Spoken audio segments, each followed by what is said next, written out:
आज जो स्टार्ट होने वाला चैप्टर आपका विद्युत है, ठीक है ना। विद्युत में सबसे पहले पढ़ते हैं हम क्या, आवेश। आवेश क्या है? पदार्थ का वह गुण जिसके कारण विद्युत तथा चुंबकीय प्रभाव उत्पन्न हो जाता है, या लिख लो होता है, या उसका अनुभव होता है। क्या कहलाता है आपको? आवेश। ठीक है, इसे क्यू से प्रदर्शित करते हैं। अब यहां पर देखते हैं भैया क्यू बराबर क्या होता है। सबसे पहले मैं लिखता क्यू बराबर N इंटू ई। ठीक है, एक तो फॉर्मूला ये हो गया, या करके लिखेंगे। देखो हिंदी में लिख देता हूं पहले मैं, आवेश बराबर जो होता है धारा, या फिर विद्युत धारा बोल लो, ठीक है ना। विद्युत विद्युत धारा गुणा समय। ठीक है भाई। अब देखो आवेश क्या होता है क्यू, और विद्युत धारा क्या होती है आपकी आई, और गुणा टी। ठीक है, या फिर बीच में इंटू भी लगा देते हैं। बात एक ही है। आ रही बात समझ में? नहीं आ रही? अच्छा, मात्रक की बात करते हैं तो देखो इसके दो मात्रक होते हैं। ठीक है, सबसे पहले मैं लिखता हूं आवेश का मात्रक। आवेश का मात्रक एक तो होता है भैया कूलाम। क्या होता है? कूलाम। या देखो आई किसका होता है भैया? एम्पियर। आई का क्या होता है मात्रक? एम्पियर। और भैया समय का सेकंड होता है। आ रही बात समझ में? नहीं आ रही? आगे इतनी बात? ठीक है। उसके बाद अब क्या पढ़ते हैं भैया? देखो आवेश को कैसे उत्पन्न करा जाता। जब दो वस्तुएं, यहां पर समझो पहले, जब दो वस्तुओं को आपस में तुम क्या करोगे? रगड़ोगे, या फिर जिसे बोलते हैं घर्षण। ठीक है, तो उसमें आवेश उत्पन्न हो जाएगा। ठीक है, जैसे तुम्हारे पास पेन है, पेन ऐसे लेना और उसे ऐसा करना बालों में। ठीक है, और छोटे छोटे वे ले लेना कागज के टुकड़े, और ऐसे उठाकर देखना, तो वे जो होंगे उससे चिपक के ऊपर आ जाएंगे। ठीक है ना, तो ये आवेश के कारण ही होता है। आ रही बात समझ में? नहीं आ रही? या फिर तुम जब हाथ ऐसा एक दूसरे को ऐसा करते हो तो देखो आग से निकलती। ठीक है, या फिर दो लकड़ी ऐसे लोगे ना तुम, दो लकड़ी ऐसे हैं, एक ये लो और एक इसके ऊपर ये लो, और इन लकड़ियों को ऐसे करते रहो, तो एक टाइम ऐसा आएगा ये जल जाएंगे। ठीक है, आपस में जल जाएंगे। ठीक है, बात समझ रहे हो? तो ऐसे आवेश क्या हो जाता है? उत्पन्न। कितने प्रकार के आवेश होते हैं भैया? दो प्रकार के। ठीक है, मैं लिखता हूं आवेशों के प्रकार। नेक्स्ट लिखूंगा आवेशों के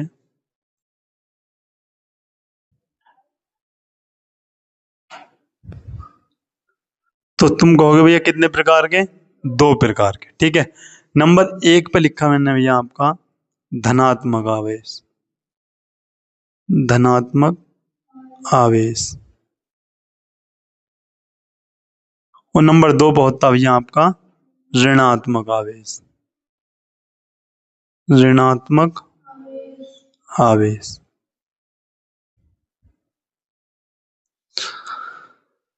समझ में आई इतनी बात? अब यहां पर देखो, एक बात आपको नोट पॉइंट डाल के लिखनी है इसमें। देखो नोट पॉइंट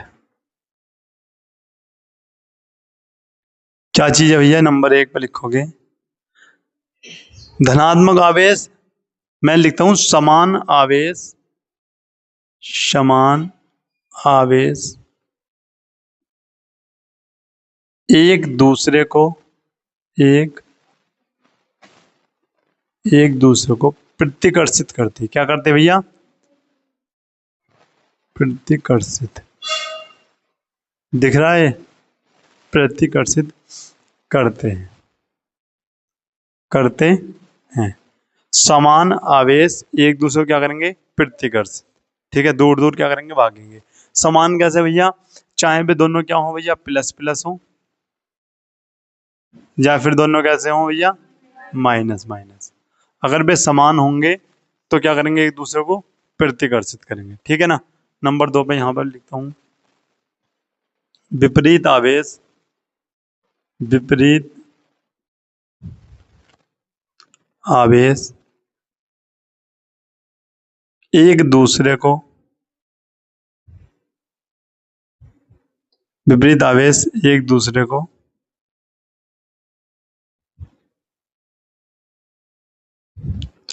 आकर्षित करते हैं। क्या करते हैं भाई?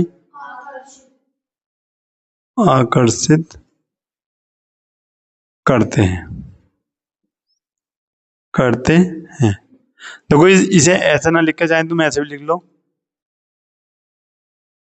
क्यों क्या बोलते हैं, कुलाम बोलते हैं ना, और ऐसे ही माइनस के क्यों, माइनस के क्यों। ठीक है, बात एक ही है, ऐसे लिख लो या चाहे ऐसे। अच्छा, विपरीत आवेश एक दूसरे को क्या करते हैं? आकर्षित। जैसे विपरीत आवेश होंगे तो एक दूसरे को क्या करेंगे? आकर्षित। ठीक है, अगर वे सेम होए तो क्या करेंगे? प्रतिकर्षित। ठीक है, तो यहाँ पे क्या होगा? प्लस माइनस होगा इस प्रकार से, और माइनस प्लस आवेश। ये एक दूसरे को क्या करेंगे भैया? आकर्षित। और ये क्या करेंगे? एक दूसरे को प्रतिकर्षित। ठीक है, आ रही बात समझ में? नोट करो इसको भी।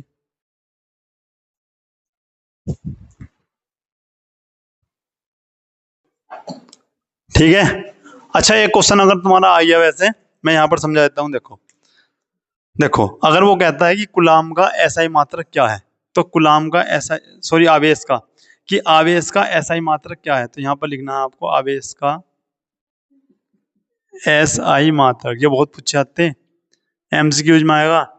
क्यों? क्योंकि मात्रक तो दो बताए हैं, एम्पियर सेकंड भी मात्रक है और कूलाम भी मात्रक है, लेकिन इसमें कौन सा एसआई है? और आवेश का एम एम के एस पद्धति में मात्रक, ये है भाई। ठीक है, तो जो मैंने कुलाम बताया ना, तो ये तो क्या है भैया? एसआई मात्रक। कुलाम क्या है? एसआई मात्रक। अच्छा, आवेश की अगर एम के एस पद्धति में बात करता हूं तो क्या होता है? Ampere ampere second.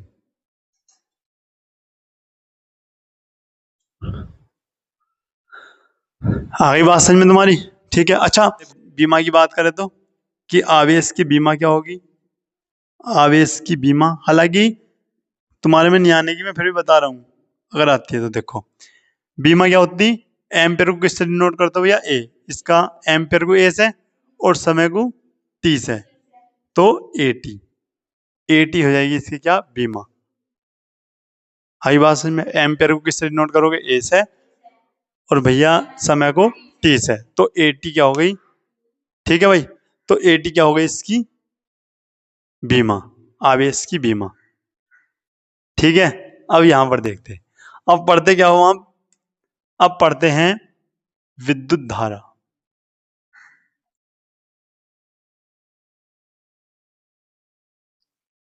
देखो ये क्या होती? किसी चालक में प्रति सेकंड में प्रवाहित होने वाले आवेश की दर, क्या बोलते हैं? विद्युत धारा। ठीक है, मैं यहां पर लिखता हूं, किसी चालक में, किसी चालक में, क्या लिखोगे? किसी चालक में प्रति सेकंड, प्रति सेकंड, प्रति सेकंड, किसी चालक में प्रति सेकंड प्रवाहित प्रवाहित आवेश, आवेश की दर को, आवेश की दर को धारा कहते हैं, विद्युत धारा कहते हैं। विद्युत धारा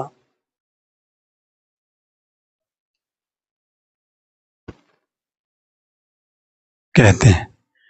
ठीक है ना, किसी चालक में क्या करोगे? प्रति सेकंड प्रवाहित आवेश की दर को क्या बोलते हैं? विद्युत धारा। अब इसका क्या मतलब है? यहां पर देखो, कोई चालक है, चालक का मतलब कैसे है? यहां समझ लो बेटा, मान लिया इस प्रकार से, कोई तुम्हारा ये बोर्ड है, और बोर्ड में भैया तुमने लगा रखा बल्ब। ठीक है, ये बल्ब, यहां से लाइट उठ जा रही होगी ऐसे, तो ये क्या बोल रहा है? किसी चालक में प्रति सेकंड, यानी एक सेकंड में कितना आवेश जा रहा है, कितना आवेश जा रहा है, उसकी जो दर होगी उसे क्या बोल लेंगे हम भैया? विद्युत धारा। विद्युत धारा क्या होती है? जो करंट होता है जिससे तुम्हारी लाइट जल रही है, चल रही है। ठीक है, आ रही बात समझ में? ये है, क्या बोलोगे? किसी चालक में प्रति सेकंड प्रवाहित आवेश की दर को क्या बोलते? ठीक है भाई। अच्छा, इसका मात्रक, इसका मात्रक बहुत पूछा था। इसका मात्रक क्या होता है भैया? एम्पियर। इसका मात्रक क्या होगा भैया? एम्पियर होता है। और इसे आई से प्रदर्शित करते हैं। किससे? आई से प्रदर्शित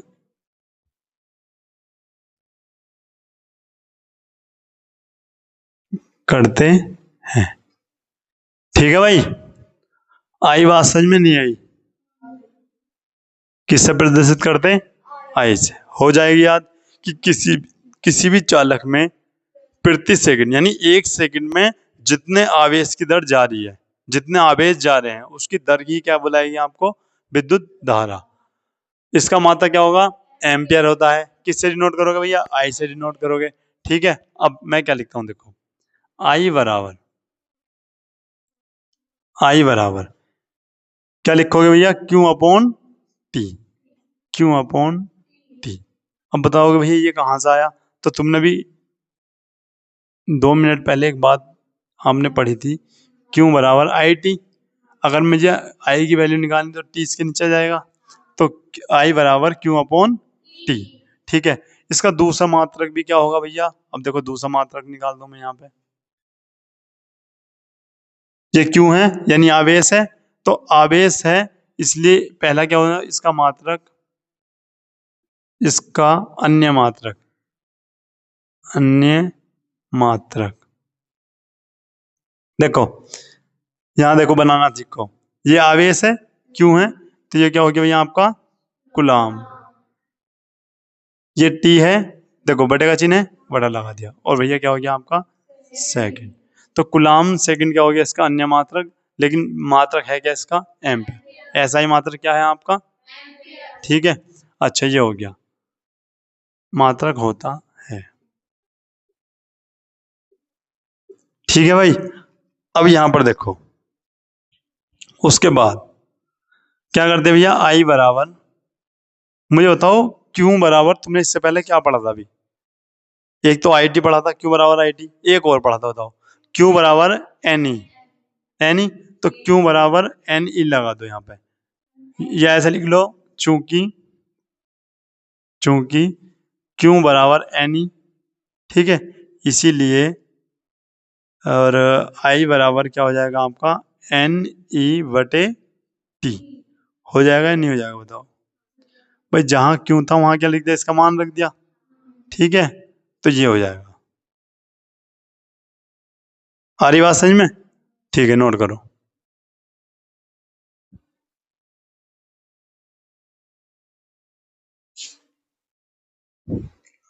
अब यहां पर देखो, जैसे मैंने एक क्वेश्चन यहां पर समझाया तुम्हें, सबसे पहले मैं एक क्वेश्चन आपको समझा देता हूं। देखो, मान लिया किसी चालक में एक सेकंड में, टी का मान हो गया भैया आपका 1 सेकंड। ध्यान से समझना, किसी चालक में एक सेकंड में जो चालक में आवेश की दर है, या फिर ऐसा मान लो जो आवेश जा रहा है, क्यू का मान है वो मान लो भैया 10 कुलाम है। क्या है? 10 कुलाम। तो पूछेगा भैया आई की वैल्यू बताओ कितनी होगी? तो यहां से फॉर्मूला क्या लेगा? तुम बताओगे आई बराबर, हमने क्या पढ़ा भैया? Q upon T. तुम बोलोगे आई बराबर, क्यू की वैल्यू क्या है? 10 कुलाम, और टी कितना है भैया आपका? 1 सेकंड। तो क्या आ गया? 10 एम्पियर इसका आंसर। कर लोगे या नहीं कर लोगे बताओ? हो जाएगा। अच्छा नेक्स्ट एक और पूछता फिर, जैसा उसने कहा भैया टी है आपका 10 सेकंड। कितना है? 10 सेकंड। और भैया इसने बोल दिया, इसकी जो वैल्यू है, आवेश की वैल्यू है इसमें 60 कुलाम। तुम्हें बताना है इसमें धारा कितनी होगी। तो तुम लगाओगे फॉर्मूला आई बराबर क्यू अपॉन टी।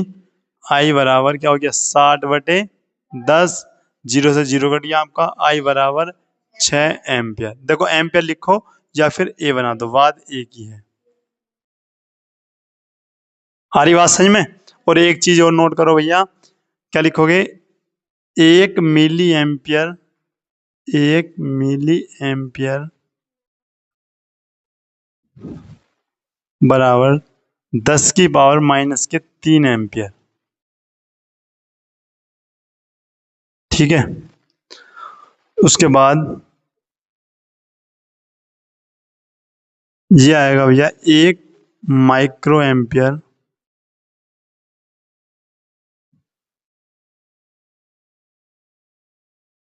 बराबर 10⁻⁻6 एम्पियर।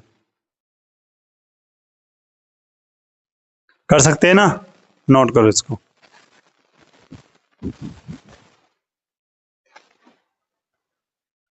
अब यहां पर देखो भाई, अब जो पढ़ते हैं हम नेक्स्ट, अब पढ़ेंगे एम्पियर, एम्पियर तथा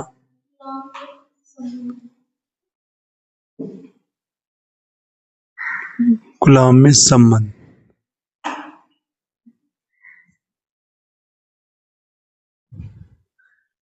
देखो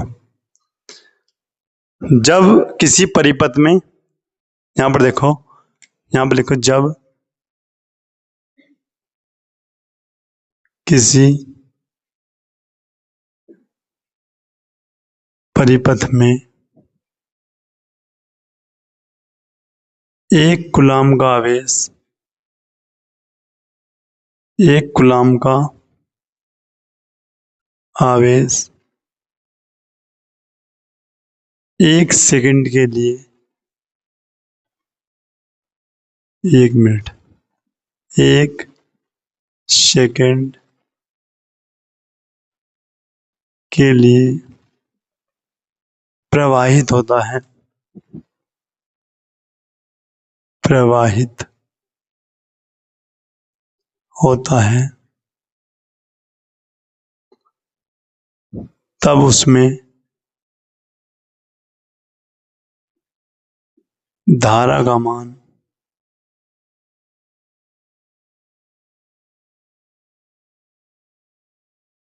1 एम्पियर,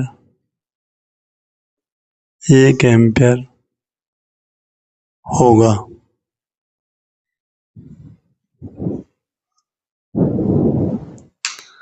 जब किसी परिपथ में एक कूलॉम का आवेश 1 सेकंड के लिए प्रवाहित होता है, या फिर होगा, कुछ भी लिख सकते हो, तब उसमें धारा का मान कितना एम्पियर होगा? 1। कैसा होगा यहां पर मैं आपको दिखाऊंगा। सबसे पहले कूलॉम 1 है, यानी आवेश की वैल्यू क्या दे रखी है आपको? 1 कूलॉम। दूसरा 1 सेकंड किसकी वैल्यू है? टी की, 1 सेकंड। आई बराबर क्या लाना हमें? 1 लाना है, मतलब सिद्ध करना है, ऐसे मान लो। अच्छा बताओ, आई बराबर क्या होता है आपका? Q/T। आई बराबर क्या हो गया? 1/1। क्या लिखोगे? 1/1। कितनी बार जाएगा भैया? 1 बार ही जाएगा। तो आई बराबर 1 एम्पियर। यही तो बता रहा था। ठीक है, क्या बताया था? जब किसी परिपथ में एक कूलॉम का आवेश 1 सेकंड के लिए प्रवाहित होगा तो उसमें धारा का मान क्या होगा? 1 एम्पियर होगा। ठीक है भाई, नोट करो इसे भी।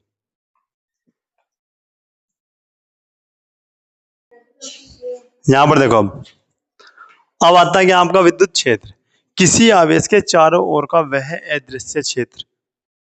ठीक है, अच्छा अदृश्य कैसे? तुमने यहां पर देखा होगा, तुम्हारे पास क्या है? फोन है। ठीक है, ऐसे मान लो ये फोन है तुम्हारे पास। ठीक है, तो इसमें से भी तो भाई तरंगे निकल ली होंगी। ये दूसरे वाले फोन पे हमने फोन लगाया, तो ये कहीं और है। जब फोन लगाया होगा इनसे बहुत सारी तरंगे निकल ली हैं। ठीक है, और तुम देख पा रहे होंगे जब ये तरंगे निकली, इनके बीच में तुम भी हो, तुम्हारे घर भी हैं, और भी हैं, बहुत सारे लोग यहाँ पर हैं ऐसे। ठीक है, लेकिन किसी की तरंगे तुम्हें दिख रही? जब हम कॉल लगाते हैं तो फोन से जो तरंगे जा रही है वो तुम्हें दिख रही हैं? नहीं दिख रही ना। तो इसलिए इन्हें कैसी तरंगे कहते हैं? अदृश्य, ठीक है ना। अदृश्य तरंगे आपकी ये हो गई, ठीक है। अब सुनो, किसी आवेश के चारों ओर का वह अदृश्य क्षेत्र जिसमें अन्य आवेश के आकर्षण बल प्रतिकर्षण बल का अनुभव होता, ठीक है भाई। अब यहां पर देखो, एक मिनट में से देखता हूं एक बार। किसी आवेश के चारों ओर का वह अदृश्य क्षेत्र जिसमें अन्य आवेश का आकर्षण का आगे जगह या फिर के लगा दो, आवेश के आकर्षण या प्रतिकर्षण बल का अनुभव करते हैं, सेम ही है, ठीक है। अब यहां पर देखते हैं, जैसे मान लो, ऐसे समझो कि पहले मान ली यहां तुमने एक चुंबक रखी, ऐसे मान के चलो मैग्नेट है, ठीक है। तो जब तुम दूसरी चुंबक यहां पर लाओगे तो ये कितनी दूर रखे जाने पे इसे आकर्षित कर ले, वही क्या कहलाएगा, इसका वैद्युत क्षेत्र। या मान लिया यहां पर एक क्षेत्र है, ठीक है, एक ये क्षेत्र है कि इसकी पावर भैया यहां तक ही है। नई बात समझ में, मतलब ऐसा मान लो एक लड़का है, या ऐसा मान लो कोई बदमाश है, ठीक है। तो तुमने देखा कि यहां तक इलाका मेरा है, ठीक है, इसका मतलब उसका क्षेत्र कहां पर है भैया, यहां तक। इस क्षेत्र में उसकी कोई अन्य आदमी चोरी नहीं कर सकता, ठीक है। तो ऐसी आपका वैद्युत क्षेत्र है, क्या है, किसी आवेश के चारों, ऐसा मान लो आवेश है, इसके चारों ओर का अदृश्य क्षेत्र जहां अन्य आवेश का आकर्षण या प्रतिकर्षण बल का अनुभव करता है। मतलब जैसे ये आवेश है और यहां से तुमने दूसरा आवेश एंट्री कर रहा है, ठीक है। तो जैसे ये इस लाइन के अंदर आएगा, ये समझ जाओ कोई अन्य आवेश यहाँ पर बैठा हुआ है। नई बात समझ में, तो इतना ये क्या कहलाएगा, तुम्हारा वैद्युत क्षेत्र कहलाएगा। समझ में आई इतनी बात नहीं है, आगे समझ में, ठीक है। तो बताओ कैसी लगी क्लास, समझ में आया सब कुछ, ठीक है। मिलते हैं नेक्स्ट क्लास में, तब तक के लिए जय हिंद।